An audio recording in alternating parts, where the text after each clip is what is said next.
ओम शांति। आज बाबा की मंडे की मुरली की पहली बात बाबा ने बताई कि जैसे हम किसी को जब भी ज्ञान सुनाते हैं, अब मान लेते हैं कि आप में से जो हैं उनको कईयों को मुरली के पॉइंट्स बहुत अच्छे लगते हैं, तो वो सोचते हैं कि हम औरों को भी यही वाला सेम पॉइंट सुनाएं। हाँ, जो इजी लैंग्वेज या नॉर्मल और बातों के लिए है वो पॉइंट्स हम सुना सकते हैं, जो बेसिक वैल्यूज को लेकर है या वैसे भी है।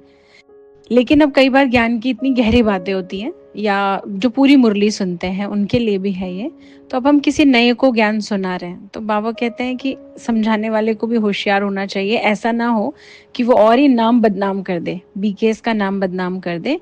अब जैसे आप देखिए, कई बाबा के ही बच्चों ने ये डिससर्विस की हुई है कि हाँ, ब्रह्मा कुमारीज में घर बार छोड़ा देते हैं, भाई बहन बना देते हैं, या माउंट आबू में ले जाएंगे तो वहीं का वहीं रख लेंगे। कई लोग बहुत डरते हैं माउंट आबू में जाने से। तो क्या है कि ऐसा ज्ञान किसी को देने से तो बेटर है कि हम ना दें।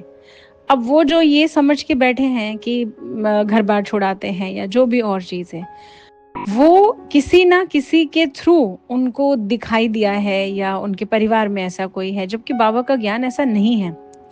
बाबा का ज्ञान परिवार में सबको साथ लेकर चलने का है। इसीलिए जो सेंटर पर बहनें समर्पित होती हैं वो भी अपने परिवार को थोड़ी छोड़कर त्याग कर सन्यासी बन के आ गई, नहीं।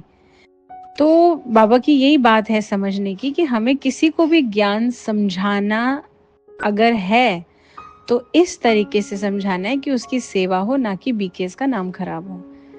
दूसरी बात आज जो बाबा ने कही है वो है नम्रता और धैर्यता का गुण धारण करेंगे तो क्रोध की अग्नि शांत हो जाएगी। कई बार बहुत गुस्सा आता रहता है, तो उसके लिए बाबा ने बोला अपने अंदर जैसे गुस्सा खत्म करने की कोशिश नहीं करनी है, हमें नम्रता लेकर आनी है। हम्बलनेस कह सकते हैं हम इसे, या पोलाइटनेस का कॉम्बिनेशन, हम्बलनेस और पोलाइटनेस का। और धैर्यता मतलब पेशेंस। कई बार क्या होता है, जैसे हम कह रहे हैं ये काम कर दो और किसी ने उसका कोई जवाब नहीं दिया, तो कई बार इसी बात से गुस्सा आ जाता है कि हाँ या ना नहीं बोल सकते। पर आजकल दुनिया बदल रही है, कई बार लोग उस टाइम रिएक्ट नहीं कर पाते या उसी समय सोच नहीं पाते, या उस समय पर वो अपनी कोई प्लानिंग में होते हैं, अपने किसी ख्याल में खोए होते हैं, तो वो हाँ या ना भी नहीं बोलते हैं। तो हम में से कईयों को अच्छा नहीं लगता कि इनको कुछ भी कहते रहो, उन्हें कुछ समझ ही नहीं आता, ना ये इनको कोई फर्क ही नहीं पड़ता, तो हमारे को भी गुस्सा आ जाता है। तो कई बार ना पेशेंस रखने की बहुत ज़रूरत होती है।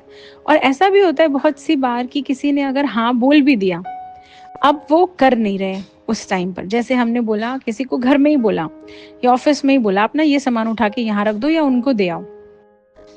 अब आप हाथ में लेके